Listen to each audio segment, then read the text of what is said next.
ना असां सियासी ना सोलन दे सकदू ना कोई तो नलके लवा के दे सकदू ना कश दे सकदू उन्हें दी मेहरबानी है ए अपनी तरफों मैं करोई मार के कुते बुजदार मार के डू भी मेरे वास्ते फरी नहीं मैं अपनी दिल के सुलह दी खातिर ई सुलह दे वास्ते सारी पड़ा परचेज बैठी है जेरा मेरे वास्ते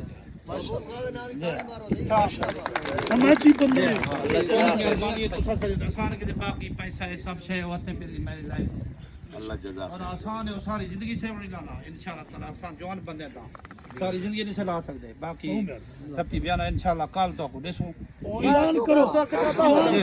ये मैं तो को दू भी दे मार के दू मैं अपने तरफ जे बोल दे ऐलान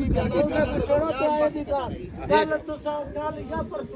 परसों कल ते इंशाल्लाह ताला कल ही ऐलान कर कितनी 5 लाख रुपए देसू कल तो तुसा कल 5 ना दियो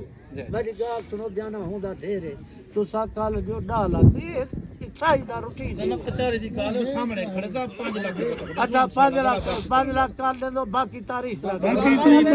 महीने